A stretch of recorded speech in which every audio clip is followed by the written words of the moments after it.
Okay, guys. So I am working, just so you know, I'm working on the other piece to try to find out to try to get Reb Yaakov clear, to get what he's saying clearly about Divrei Hayomim when it says Sefer Moshe, but I haven't worked it through yet. I'm in the middle. So we'll go on to the new piece. This new piece I mentioned to you appears in three different places. It appears here in what we have today. I'm going to show you in Sefer Shmos, and then it appears again in Sefer Shmuel, and then again in Sefer Chagai. And each time it's different, not just a bit different. It's different, meaning it's the same idea. But Rabbi Yaakov develops a yesod here, a foundation in Golut, and he sort of takes it through to a lot of different places. Okay. I mentioned to you that I did hear this idea from Reb Yaakov in the White Shul in Far Rockaway. The reason why I'm telling you that is because there are certain places here. Now, I've never found what's written here in the Ksav Yad. That doesn't mean it's not there. It's not so easy to find everything in the Ksav Yad, but I'm still looking because I have certain issues with the way he wrote it, and therefore I'm looking. But the yesod is here. The particulars are, questionable, but the yesod is here. So let's maybe begin. Rabbi Yaakov. Rabbi Shurin, can I just ask it? Maybe it's an unrelated question, but you just mentioned something that appears multiple times in Tanach. Do we have a mahalach for why there should be certain things that are repeated in multiple places in Nach? Well, the truth of the matter is the things are not repeated. Rabbi Yaakov uses his yesod, places it into the different places. Okay, great. Right? They're completely different. When you see them, you're going to actually wonder and say, is Reb Yaakov going to try this here? You're going to wonder about it. But all three places have one thing in common, is that it has a bit of a parshanut of Reb Yaakov. It's not just like a piece of drash. You'll see Reb Yaakov is going to link it to a pasuk and answer up his idea very well from the pasuk, which other people can't do. Okay? So this piece begins with the famous question that many people ask. Okay? And the question is, Moshe Rabbeinu comes to Paro, and this is Shemos Gimel Yudches, and this same lashon appears further on as well. And God says to Moshe, he's going to go to Paro, and he's going to tell the Jewish people, he's going to tell Paro that the Jewish people want to leave Egypt for 3 days and sacrifice to Hashem Elokeinu. Okay? So we just began the piece, and Reb Yaakov says, L'chor is the hadover matmiya, sheyavo Moshe v'yedaber b'shem Hashem. This is page Shin Hey. It's a wonder that Moshe should come and speak in the name of God, Mashalo Olal Daito, which never really never entered God's mind. Varei chosomo shel HaKadosh Baruch Hu emes, right? The Gemara says chotmo shel HaKadosh Baruch Hu is emet.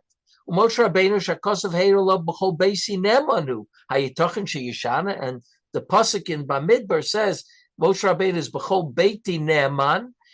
Is it possible that someone b'chol beiti neman is going to change something? Now, I always had a problem with the way the author here presents it, and that's not the way I think I heard it. Because actually over here, if you look, it says in the pasuk that God says to Moshe, you and the Ziknei Yisrael will go to Paro, will come to Paro, and say to him, Elokei Ivrim nikra aleinu, v'ata nelchana derech shloshet yamim bamidbar. So God is telling him to say this. So if Moshe is lying, it's because God is lying. Okay? You understand what I'm saying? In other words, many of the people raise this issue, but it's really that God tells him. So really the question is, why does God tell Moshe to say something that's not true? That's the way I remember Reb Yaakov starting it off in the White Shul between Hachnasa Sefer Torah and Musaf. That's when they asked him to speak, right? So he asked, why did God tell Moshe Rabbeinu to say this lie? He should have said, God should have said that the Jewish people are leaving and they're going to be Makabel Torah and serve me in the Midbar and so on and so forth. But why? That's the way I heard it. It's not exactly the way he's writing it, but it is true that Chosomosh HaKadosh Baruch Hu Emes fits with the way I'm saying Reb Yaakov said it, because God doesn't lie. I mean, he doesn't change his mind, so to speak, and when he does change his mind, people always raise the question, right? So certainly God doesn't lie. So why did God tell Moshe Rabbeinu to present it to Paro this way? Okay. Now I mentioned to you that there are a lot of different opinions on this question. And in fact, there's a place where Rabbi Jonathan Lord Sachs, Rabbi Lord Jonathan Sachs, right, actually raises the issue and gives his own answer, gives a number of answers, but what they all have in common is why Moshe had a right to lie.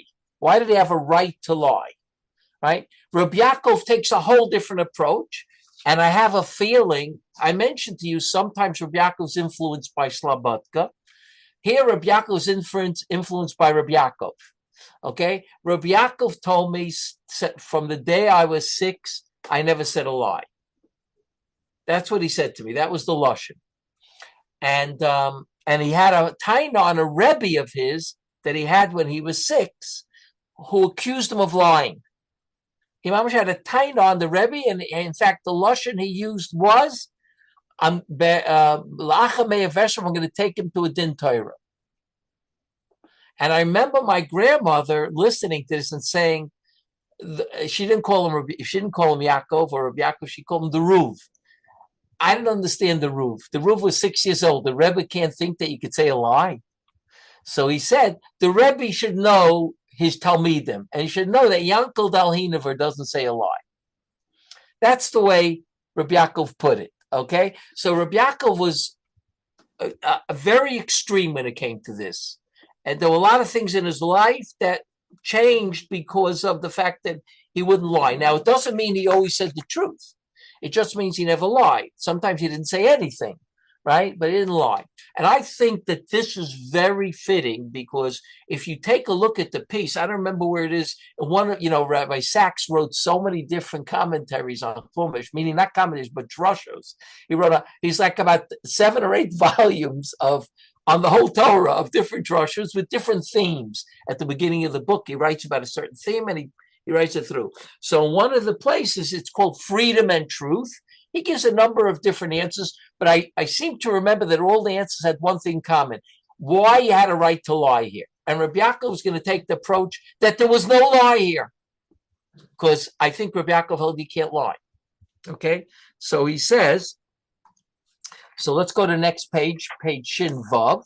Vanira li bebiur haksuvim v'gam b'chtei lahavin tam masha mitchila shalach Hashem leMoshe ledaber el Paro v'oz hora la'am ad sheba Moshe lidei michshol shalom hareyosa.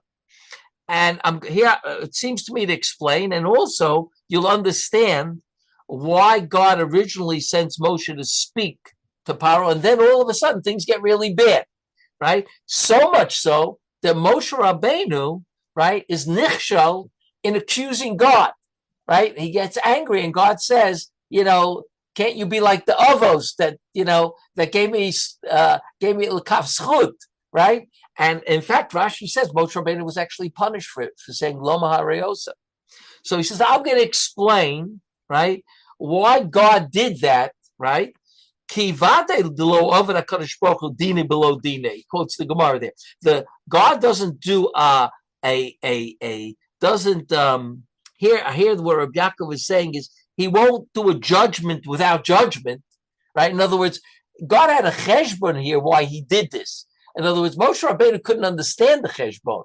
But to say that God didn't know when Moshe comes to Paro, that Paro is going to get really angry and stop giving them the bricks, right? That's absurd. So God knew that, right? Except God had a calculation. Moshe will go to Paro, things will get worse, right? And then God will do what he has to do. Now, Moshe Rabbeinu didn't understand that, so he questioned God, but the way he questioned God was inappropriate, God felt, right? But God obviously didn't do this to chop Moshe. He didn't do it to catch Moshe. Oh, I got you, Moshe. I made it worse.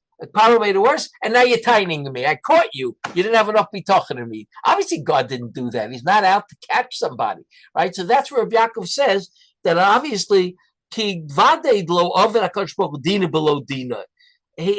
cheshbon here. Umasha nirali bazehu. The be'emes halo HaKadosh Baruch Hu Oma beferish v'avodim v'inu of some arba me'oshana. This is the famous piece, right? That in Chumash that God says to Avram, "B'bris bein Absarim," that you're going to be in Golus Mitzrayim, or you're going to be in Eretz Lo Lahem for 400 years. How could it be? Lefi Kabbalah's Chazal, how could it be they only had 210 years if God said 400 years? Correct. So of course we're going to have to make calculation here, right? But again, if God said 400, it should be 400. Right? We may have to use our thumb to make it into 400. But if God said 400, it should be 400. Right? And Rabbi Yaakov has a problem with it's only 210 and God said 400. What God doesn't know? God's not telling the truth. V'gam Chazal be'emet hirgishu ki lo hayta mitchila kavana limnot mishatz shenolad Yitzchak. And from Chazal, we see that the truth is they themselves felt uncomfortable that you have to count from the time Yitzchak was born, because that's what Chazal say, and Rashi quotes that, right? El Shadilag HaKadosh Baruch Hu. The Medrash says HaKadosh Baruch Hu jumped over the amount of years. The Medrash Shira Shira Medaleg al Orim, Medaleg al Orim, Medaleg al Cheshbonot. Right? That's what the Medrash Drash is, because over there, if Moshe Rabbeinu says, "What's with the 210? What's with the 400? It's only 210." Moshe Rabbeinu says the pasuk says "Medaleg al ha'orim," right? Which of course means that really it was supposed to be 400, right? But somehow or another, we get to the 400 in a different way, okay? But he says Chazal were pretty uncomfortable with that, but they had to kvetch it in order. Because 210 years is the historical calculation. You can't make a calculation of 400 years in Egypt. It won't work. And Rashi goes through that calculation to show you it won't work, and many others as well. That you could find the most year in Egypt was 210, right? So how do we get to all of a sudden that the Jewish people were only 210 and not 400? Okay? So whatever the cheshbonis are, why does it start with Yitzchak and not with Egypt? Okay, that I'm leaving to the Chazal and Rashi. V'kosva kadmonim, the early ones write. Now, usually when he means the kadmonim, he doesn't mean the Rishonim, but he means, Reb Yaakov means like the 1500s, the 1600s, those that he calls the kadmonim. Shehechrich lizdares hayesha ilmole kain haya mishtakim b'mitzrayim la'olam. Now, there are Mefarshim that write. Reb Yaakov doesn't quote who they are, but we know that there are Mefarshim that write. Probably he's going to say who these Mefarshim are. He does. Ayin. He says Ayin Ritva Godesh Shel Pesach v'chein Muva B'kam Mekoms B'Shem Arizal. Reb Yaakov definitely didn't see the Agoda Shel Pesach of the Ritva. That I could tell you. That's in the Moser of Cook Agoda, right? Or there was a Agoda Shel Pesach before that. I forget the name of it. That all had a lot of Rishonim in it. Moser Cook sort of redid it, right? But I don't think Reb Yaakov had that Agoda Shel Pesach. But he did know about the Arizal. But he writes Kadmonim. The Arizal is one of the Kadmonim because he lived in the 1500s.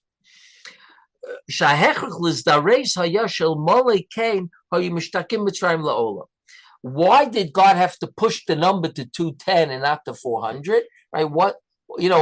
He changed the number, right? But why did he have to change that? What's wrong with 400? So these Kadmonim say he had to do it because if the Jews would remain immersed in Egypt, they would be there forever. They would like be immersed in Egypt forever, meaning they couldn't get out. Why? Because, mente shari tuma, nun shari tuma. Ulefikach kasher avru masayim v'teisha shana al cheshbon adal me'ot shana. When 209 years, right, was amongst the 400 years, meaning there was already 209 years that passed. V'ra Hashem she'eni yichom lishtaus ad sof hazman, and God saw that they can't wait till the end. If they wait till then, there won't be any Jews, right? That's the same word that Golda Meir told Nixon, either Nixon or the Secretary of State of Nixon. What was his name? Kissinger. He said, don't worry, we'll send you the arms. Don't attack, we'll send you the arms. So she said at the end she didn't attack, and that was unfortunate. But she said, if we wait for you to send the arms, Israel won't be here anymore, right? We won't be here. We can't wait for that, right? So the Reb Yaakov is basically saying in the name of the Kadmonim that if the Jews would stay in Egypt any longer, there wouldn't be any Jews to take out. Okay. Can't we ask why did Hashem say 400 to Avram? Exactly. Can't we ask? Why did he say 400? So why did he say it if in the end it wouldn't work? Okay, we'll talk about that. Okay. Okay, therefore they won't go out. So what did God want? He wanted them to go for 3 days in the desert. What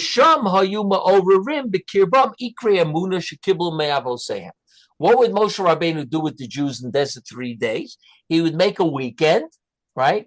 And there he would give them the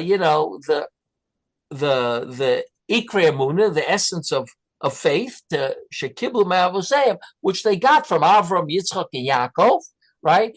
And he would do it like make them. I always called it when Reb Yaakov said it, NCSY weekend, right? he would build them up, right? And then for Yusham Machakal Mitzrayim Al Manas Lishtabit Od Kuf Tzadi Aleph Shanim Arashlomas Amesh Dalad Hamayot. And then they would come back to Egypt and finish up, right? And finish up the 400 years, 210, another 190 years, or not 190 years plus 30 years, according to what it says at the end of Parshas Bo, right? They would have finished up. So Reb Yaakov is basically saying that Moshe didn't lie. He actually wanted to take them out for 3 days. Okay? He wanted to take out 3 days because they can't stay any longer. Now, why did God say 400, right? Because Al Pia Emes, it should have been 400. In other words, God felt that the Jews should be in Shibud for 400, right? Now, your question is going to be like, oh, but God really knows the truth, right? God really knows the truth, right? But even if God knows the truth, God tells you what it's supposed to be, not what it's going to be. He told everyone what it's supposed to be. You have to be there for 400 years. For whatever reason, you have to be there for 400 years. And if a change happens, the change happens. But God meant 400 years, and Moshe Rabbeinu meant 3 days. Okay? Since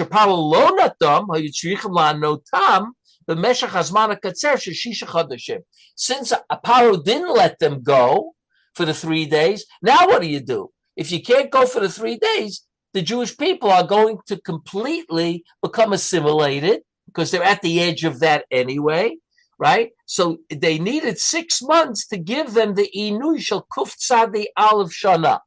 And that's why, Lefikach, Katzur Rucha Me'osa Azmana Katzar. In other words, why did God make it the avodah so much difficult for the Jewish people through Paro, right? Because now God knew that it can't stay the 400 years he wanted it to be, right? By the way, we even in our galut, it could very well in our own galut, it could happen that way. They say 6,000 years, but maybe we won't be able to last that long. You never know, right? So it could be that things will change. It's supposed to be like this, but then because of a lot of times, Rav Soloveitchik also talks about this.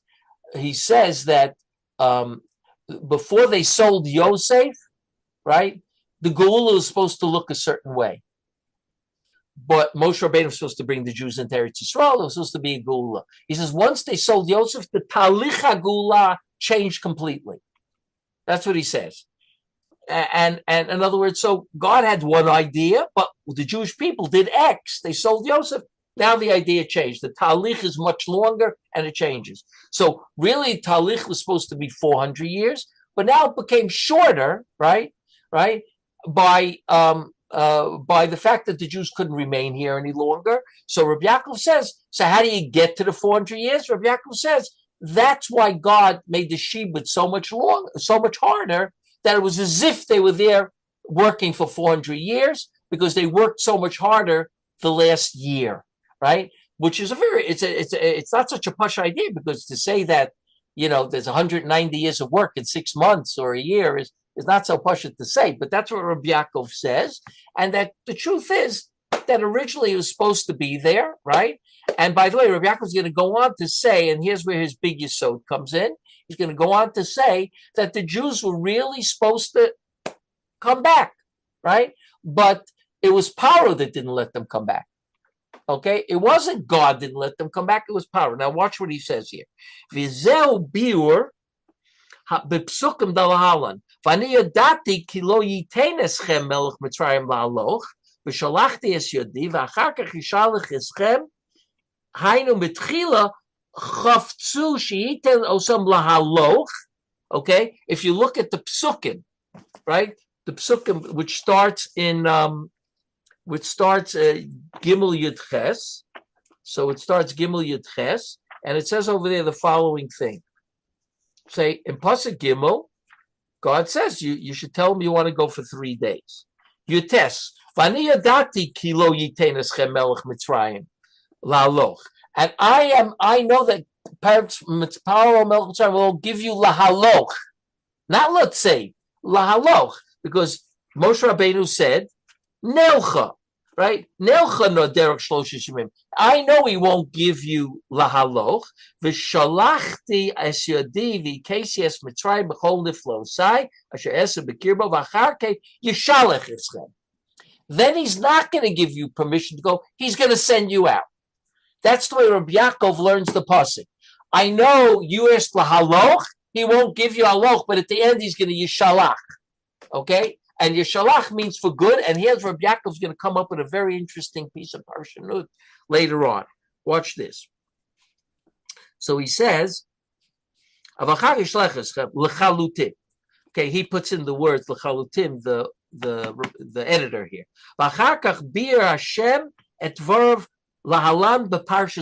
And here comes Reb Yaakov with an interesting idea that really I never saw anybody say. But this editor here found somebody who says it. All the Rishonim, like the Rashi and others, all say one idea, and Reb Yaakov has a different idea. Od nega achad avi al Paro v'al Mitzrayim, achar kach yishalach eschem mizeh, kishalcho kola, goresh eschem mizeh. Very strange pasuk. The pasuk says, I'm going to give one more plague, makas bechoros, and then he will send you out from this place, right? That's all he needed to say. He'll send you out. He says, Kishalcho kolo, ascending kala. What does that mean? Kala. Rashi doesn't know what to do with that word. Goresh eschem mizeh. He's going to chase you out. Okay, why does he add that? He's going to send you out. Why? Kishalchu kola, Goresh says, Ulechola, miras kola, ain't all the yafel of Rashi, b'shar mafarshim.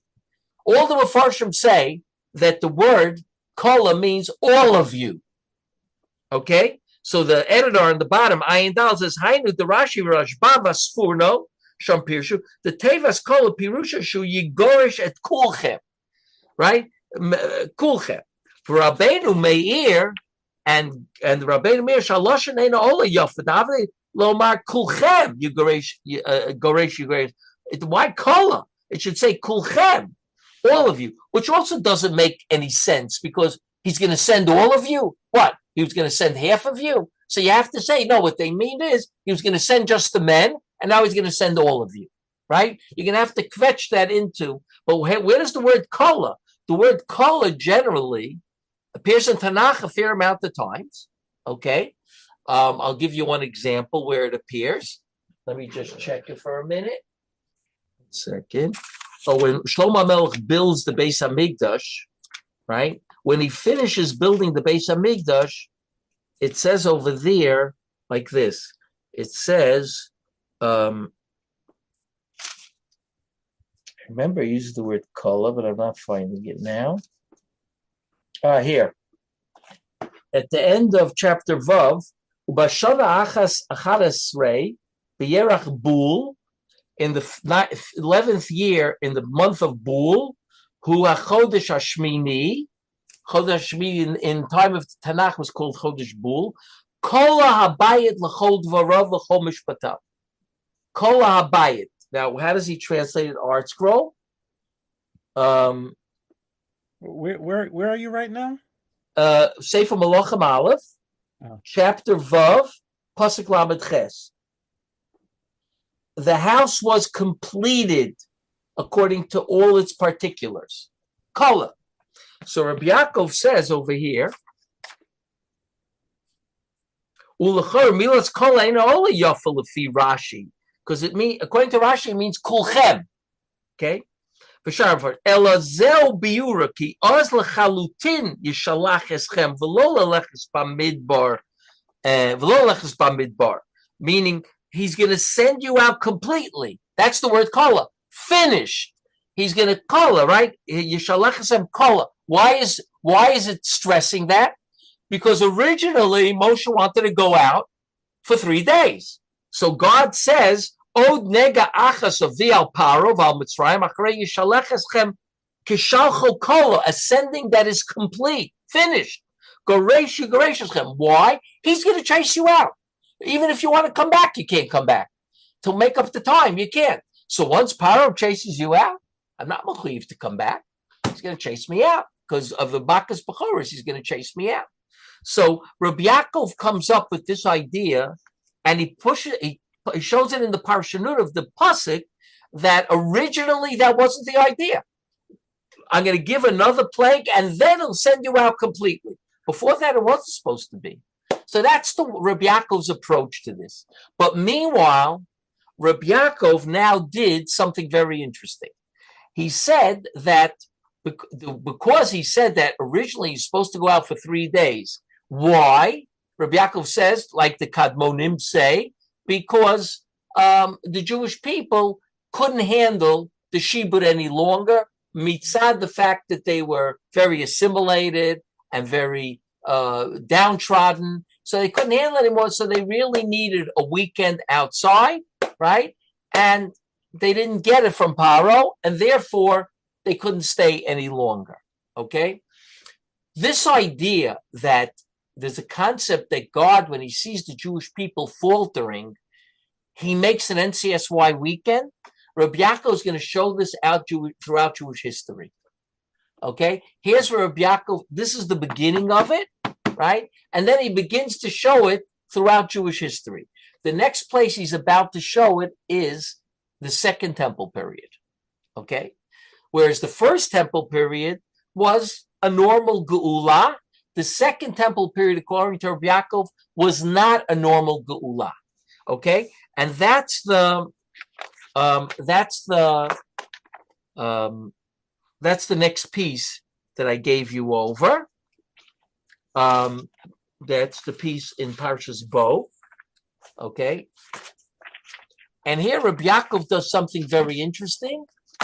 He disagrees with the Ramban on 2 issues, okay, that have to do with the Second Temple period. The Ramban says one thing, and Reb Yaakov says a whole different thing. And in fact, I asked him a question: how dare you disagree with the Ramban? That's the question I asked Reb Yaakov, right? In 2 different places, one in Parshas Vayechi and one in Parshas Bo. He disagrees with the Ramban, but totally disagrees with him. Says just the opposite of what he says.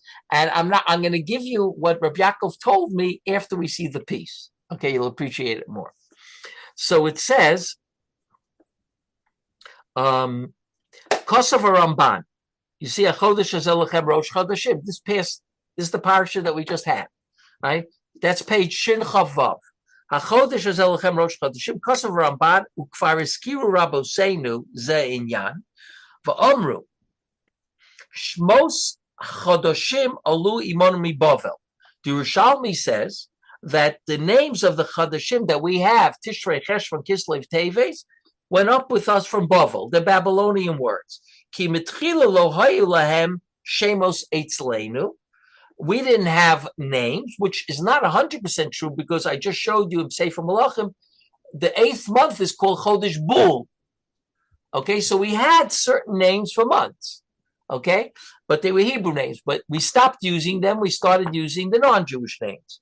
Okay, Avol Kasher Alinu Mi Bavel. By the way, I want to tell you something funny because in banks in Israel, some people write a check with the Hebrew date. I don't know if you've ever seen this, but I watched people, and other people will not write October, November, December, because they all have to do with certain types of gods and I don't know, different types of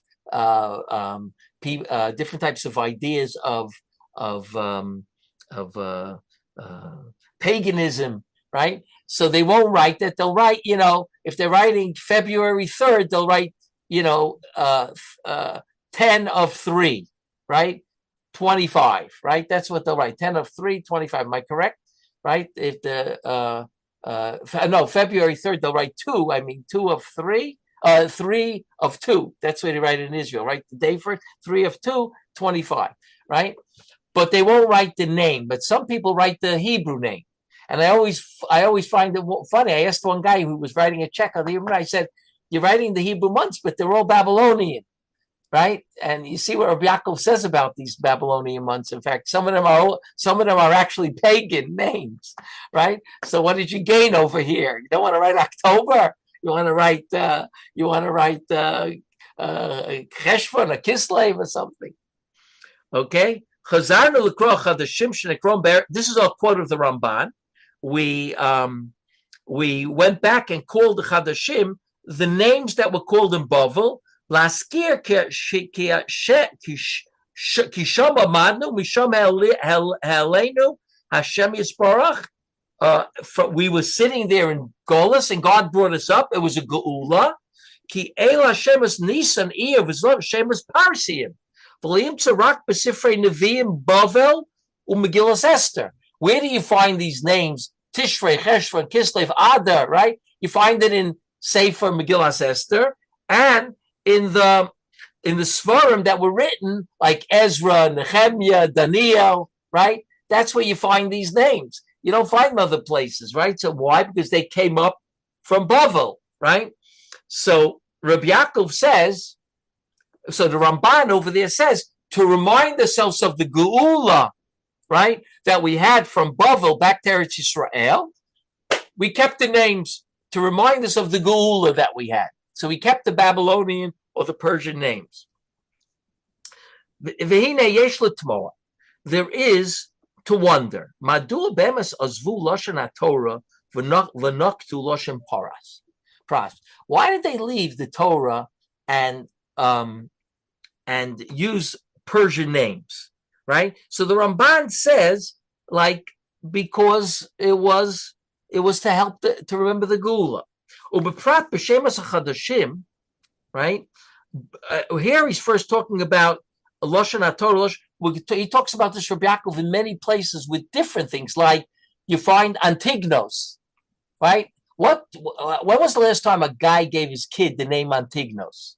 Antignos was the God Ladar, right? Antignos ish socho. I don't know any guy that gave his kid the name Antignos, right? So what's going on here that we're using Persian, Greek names, right?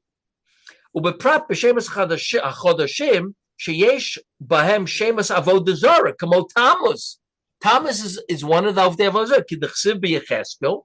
Yecheskel says that they were crying, the Jews were crying, or the Jewish women, I think it says, they were crying about Tammuz. And all the Mefarshim say Tammuz was a pagan Avodah Zarah. וכיצד הזכירו בחודשים הגאולה מבבל על ידי שם אלוקים אחרים לא תזכירו? How's it possible that they mention chodeshim of the Geula of Bavel in being transgressing, so to speak, the pasuk in Mishpatim, right? Shem Elokim Acherim Lo Tazkiru. You shouldn't mention the names of other gods, and we call Tammuz, right? And you shouldn't really mention it. It's a pasuk in the Torah, right? I mean, Rashi learns over there even less than this. You shouldn't do, right? You shouldn't do. You shouldn't say, "I want to meet you near the church." Like I want to meet you like on Broadway near the church or something, right? You're not supposed to say that, right? So that's even less of an issue. Here, your mamish mentioned Avodah Zarah. Ubemes motzinu shara aramit lo haita mukeret b'bayit rishon. We find that the Jews couldn't speak Aramaic in the First Temple period. Page Shin Chav Zayin. Kidemuchach b'malachim beis vayomer el Yakim ben Chilkiyo v'Shevna v'Yoach el Rav Shakeh. If you remember, Rav Shakeh comes with a number of officers in the name of Sancheriv, and he says to Chizkiyo, you might as well give up. You don't have a chance. Okay? Either you rely upon Mitzrayim and they can't do anything. They are a broken reed. Or you rely upon God and he's not going to be able to overpower Sancheriv. So he says to them, you know what? Get used to it. We'll give you a really nice place to live. We're going to say to a really nice place to live, like we did with the 10 tribes, right? So El Yakum and Shevna says to Rav Shakeh, Daber na el avadecha Aramis, ki shomim anachnu v'al tedaber imonu Yehudis b'oznei ha'am asher al hachoma. They say, speak to us in Aramaic, because they knew Aramaic. Probably in Ashur, they spoke Aramaic. He says, and don't speak to us Yehudis, which is an interesting word in itself. It wasn't called Ivrit or Ivris. It was called Yehudis, which is interesting. Yiddish. Right. Yehudis, Yiddish, right? But probably it got that name after the 10 tribes were already exiled, I assume, because why you say Yehudis, right? Why is it Yehudis? But that's not the discussion for now. But they say, speak to us. They say, don't speak to us in Hebrew, because he was speaking in Hebrew. They said, speak to us in Aramaic so the nation won't hear. Why? Because they didn't want to get the nation to give up. He was speaking so strongly that Sancheriv was going to destroy Yerushalayim, that the spokespeople for Chizkiyahu, who he sent outside of the city, they didn't want him to speak Hebrew because the people would hear it, and they would lose their confidence in being able to defeat Sancheriv. So he says in the Bayis Rishon, they didn't know Aramaic. Ve'ilu b'Bayis Sheni, hoisa safamu duberis b'Yisrael Aramid, k'moshe masinim b'Sechtes Ktubot. Like we find in Masechtes Ksuvas, right? Everybody always wonders, like, what the heck is that Ksuva in Aramaic for, right? Because the Ksuva was, the Lashon of the Ksuva we have is the Second Temple period. That's what the Mishnayos say over the Masechtes Ksuvas. There's a whole bunch of Mishnayos over there that tell you what to write in a Ksuva. Kol Lashono Sheksuva, Tanai Ksuva, Im Tishtabai Efrekinach, right? If you're supposed to put in the Ksuva, if you get, this is very relevant for us, if you get captured, he has to say to his wife, I'm obligated to free you, right? Benin dichrin diun lichi, right? The children, the children that dichrin are the male children, right? The boys, the havin, right? Lichi. Right, but now we don't put this in the ksuva, but these were lashonis that they said you should put in the ksuva, right? That has to do with the finances of the ksuva. V'rak divrei Torah kosvu b'loshen hakodesh. When they spoke divrei Torah, they spoke b'loshen hakodesh. But when they gave a secular, a regular document, of course, I know today they make a ksuva like into a holy document. I know people that do that, and that's why you didn't have children, or that's why, something bad happened in the house. Check your ksuva, check your mezuzahs, right? We know that, right? For Reb Yaakov, a ksuva was just a monetary document like any shtar. There was nothing holy about it. Okay, this is all new stuff over the last, I would say, maybe even 40 or 50 years, the most, maybe less than 40, 50 years. If you have a false ksuva, there's something wrong with the ksuva, you got to redo the ksuva. That's what a lawyer will tell you to do with any document that's going bad, so to speak, right? But that it's something holy, that's what Reb Yaakov says. Divrei Torah kosvu b'loshen hakodesh. Well, if the ksuva is really holy, so why didn't they write it in loshen hakodesh? The answer is it wasn't holy. It was a document, and obviously the Jewish people spoke. They spoke Aramaic. That's why they have it, right? And don't forget, it's in the Mishnah. Think about it. It's not in the Gemara. It's in the Mishnah in Aramaic. That means in the period of the Tanaim, they already wrote a ksuva in Aramaic. Right? Rabbi Yitzchak is the last of the Tanaim, and he's codifying what was done, right? So if they wrote a ksuva in Aramaic, right, that basically means that in the Second Temple period, that was the spoken language. And only in the Beit Midrash, that's where Rabbi Yaakov put it orally, Beit Midrash, they spoke Hebrew. And that's why Rabbi Yitzchak wrote his commentary, his Mishnah in Hebrew. But when he talks about documents, he writes them in Aramaic. Hey,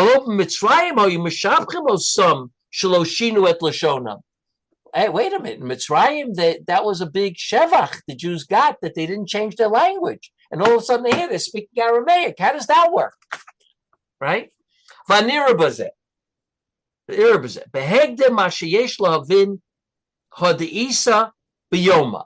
I think that the pshat is as follows, but I have to give you Agdama, something that says in Masechah Yom. Shebayis Sheni Chasru Chamisha Dvar. Everybody knows that. The Gemara says in Yoma that there were 5 things missing in the Bayit Sheni that were in the Bayit Rishon. Rishon Mehem Hu Aaron Asher Nignas Meyoshua Melech. The Aaron wasn't in the Bayit Sheni. Okay. Ulachora Mashma Datam Shechasa Aaron Bayit Sheni Hu Mishum Shenatal Ayin. Why wasn't there a Aron? Pashtus, she said, because they couldn't find it. And you don't make a new Aron. They drashed that you don't make a new Aron. You have to have that Aron. They couldn't find it. That's the Pashup Shah. But Rabbi Yaakov says that's not true. Ach lo kein mash Masechet Shkolim. Well, Masechet Shkol, it's not. The Isa Hasam, this is a Mishnah, Masechet Shkolim. Maisa b'kohen echad, James Asek. There was a Kohen who was involved in his work. And he saw a piece of the ground where he was working. He was in the Dir Ha'etzim, in the room of where they chopped the wood, and he saw that the floor was not even. And at a certain point, there was like a square there that was a little bit higher up. He went and told his friend.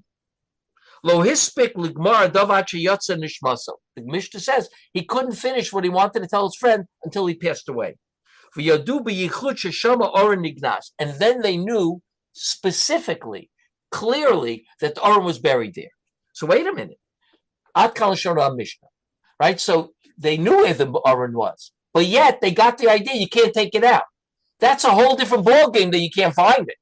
Okay. Hare af sheyadu efo Aron nignas hapri lo elu limkomo bebeis kodesh kodeshim. They didn't bring it up to the kodesh kodeshim. And therefore, we have to say that there was a particular reason that in Bayit Sheni there was no Aron.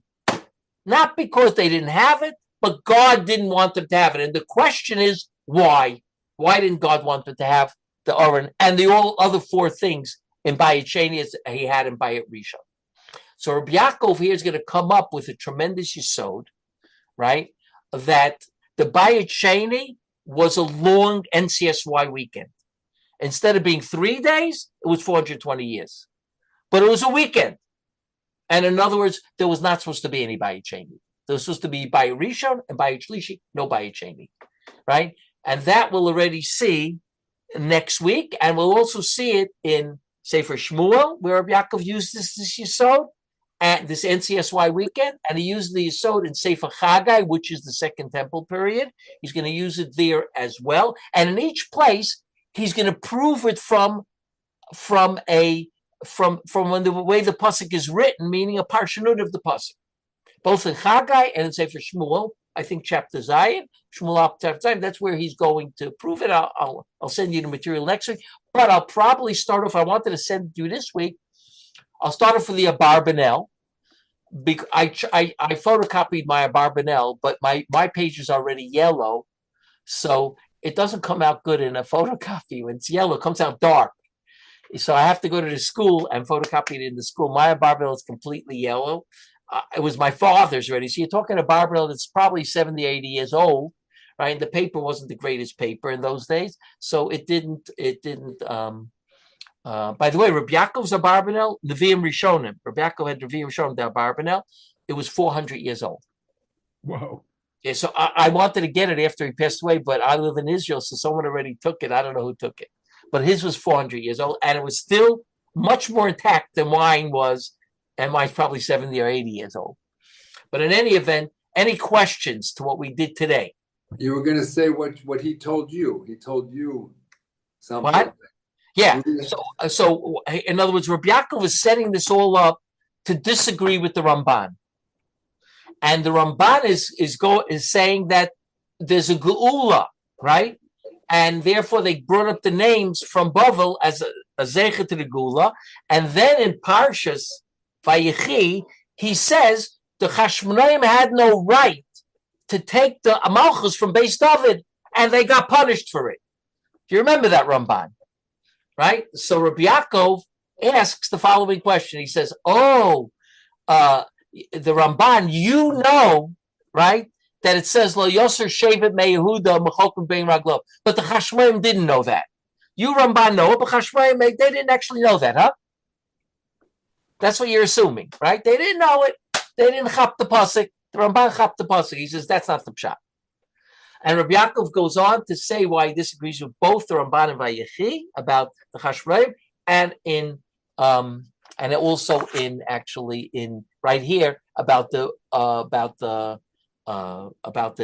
what he called the Chadashim, the names Chadashim, saying Dafka because it was Golus they brought up the Chadashim. In other words, not because it was a Gula. They want you to know that it was still in Golus. So they took the names of the Chodeshim, they brought them, just the opposite of Ramban, right? And Dafka, because we're in Golus, the Chashmonaim took the Malchus, and not Beis David, to show them it's not time for Beis David yet. We're still in Golus. He has like the whole opposite of the Ramban. Okay, but we'll take it up already next week. Any other questions? And then I'll tell you what David said. Then I'll tell you what Reb Yaakov said. When I said to him, how does the Reb Yaakov dare to disagree with the Ramban? Then I'll tell you that next week already. I have a question. I have a question. Yeah, sure. About Reb Yaakov's pshat about that Hashem originally thought to do it this way, to take them only out for 3 days. Right. Does he believe? Is his pshat that like from the time that he was speaking to Moshe at Har Sinai until he came, that somehow Hashem had a greater yediyah of what they were able to withstand?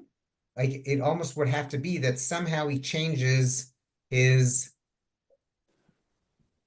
understanding, Hashem's understanding of what they could tolerate between when he started talking to Moshe and then between what happened at the end. Why? Because you're saying when he first speaks to Moshe, he talks about sending the Jewish people out of Egypt completely.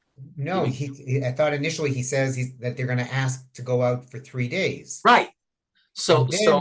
And then somehow he changes his yediyah and realizes that they can't handle it. Well, no, in other words, if you don't send them out for 3 days, they will not be able to handle it. So correct?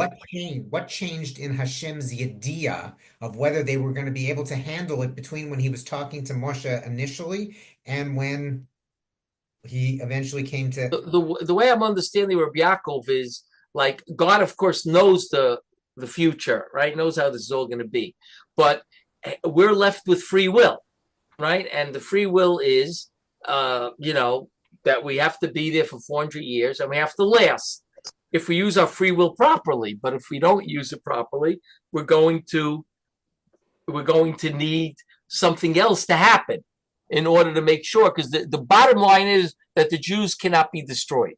That's the bottom line. And so what changed? What changed with the free will of the Jewish people between the time he started that until the time that? Well, the Jewish people, God already knew when he spoke to Moshe that the Jews, you say, are going to go out for 3 days, right? Right? Then Paro doesn't want to send them out, correct?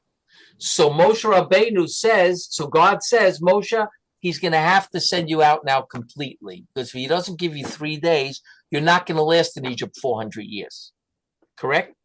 So he'll have to send you out completely. So that's what we're going to have to make sure happens here. Paro is not going to be sending you out for 3 days. If he doesn't say it for 3 days, he's going to send you out completely. And that's why that pasuk later on says he's going to kala, because it wasn't supposed to be that way. He's supposed to leave for 3 days and come back as slaves. But kala, goresh you goresh. He's going to send you away, right? And that Reb Yaakov, by the way, says also that when the Jewish people left and got to the opposite, Paro said, what do? We sent them out for good. And then he runs after them. So Reb Yaakov was medayik from the pasuk. He says, we sent them out. Well, we sent them out me'avdenu, from like serving us, right? So it was based then on Paro's free will that he wasn't willing to send them out. Correct. And not based on the fact that something changed with Bnei Israel's ability to absorb the 400 years. Correct. If Paro would have let them out for 3 years, then they could have done it. For 3 days, they could have, and could be that Moshe would have gone back after 50 years and said, you know what? Let them out for another weekend. It could be, that would have been, but Reb Yaakov was basically saying the idea was that they would go out for 3 days, and there was no lie here whatsoever. That was it. And Reb Yaakov builds from that yesod what we're about to see here about all his different weekends throughout Jewish history, right? What we have. And we'll take a look. It's very interesting, but you really need to see the Abarbanel first in order to appreciate Reb Yaakov, even though Reb Yaakov didn't know the Abarbanel. From what I know, he didn't know that Abarbanel, but it makes it much more rich if you see the Abarbanel, because the Abarbanel is the one who claims that there was no Geula in the Second Temple period. It's all false. Okay, we'll stop here. Any other questions? What does he claim? What was all false? That there was a second Geula, right? Was completely false. And by the way, the Abarbanel writes in one place, I seem to remember that he writes that we came to Spain after the First Temple period, and we didn't go back because there was no Geula. My family, Abarbanel, came after the First Temple. You always think he came after the Second Temple period he got to Spain. No. He said, we were in Spain before the Christians were in Spain. First Temple period, we were already in Spain. And he goes through the history showing that we were in Spain from after the First Temple period. And we didn't go back, he says, because it was not a Geula Shlema, it was Pekuda Chalusha, he writes. It was just a weak remembrance, no Geula Shlema. So we didn't bother to go back. Now, normally there were people living in Bavel who didn't go, but we didn't know the people living in Spain that didn't go back. He says other parts of Europe as well. They didn't go back because what's there to go back to? It's all false. It's not a real Geula. But he doesn't bother explaining if it's not a real Geula, so why did God do it? Why didn't he leave them in the Galut? Here's where Reb Yaakov comes in. He didn't leave them in the Galut. Why? Because they started marrying out already in the Galut. They started losing it. He leaves them any longer. There won't be anyone to redeem in the third base wish. How many years is the third base wish? We're still waiting. 2,500 years from the time, right? Could you imagine what would be left of us if he wouldn't bring us back at that time? So that's what Reb Yaakov is really going to discuss. Okay. Can we just go back for a second? I'm just having difficulty with the psukim by the sneh in Parshas Shmos. Okay. So first of all, it's Hashem tells Moshe to go to Paro and say Nelcha na derech shloshes yamim, And then What you said person? Vani- What? Where is it in? in Shmos, it's Gimel Yud Chet. Okay, yeah, that's where Rabbi Yaakov Right, starts it right. off, right? So Vani Adati, so is that already a nevuah that is not going to work, and then they're going to get sent out completely? Vani Adati ki lo yitein etchem Yes. la'aloch. That's the way Reb Yaakov learns it. He says it explicitly over here that you're going to go, right? Here, let me just find it. He's telling Moshe Rabbeinu up front that the 3-day idea isn't actually going to work. Right. He does say to him, right? Because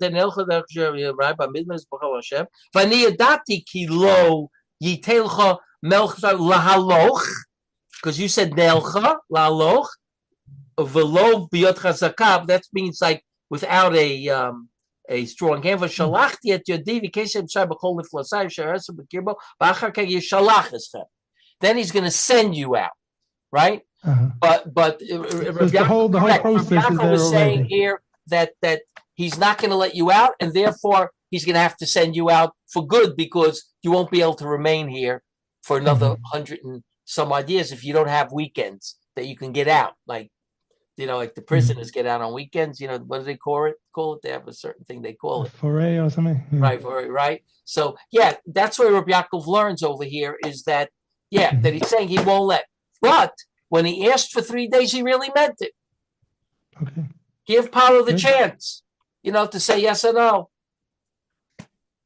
Okay, we'll stop here, guys. We'll take it up next week. Thank you very much. Sure.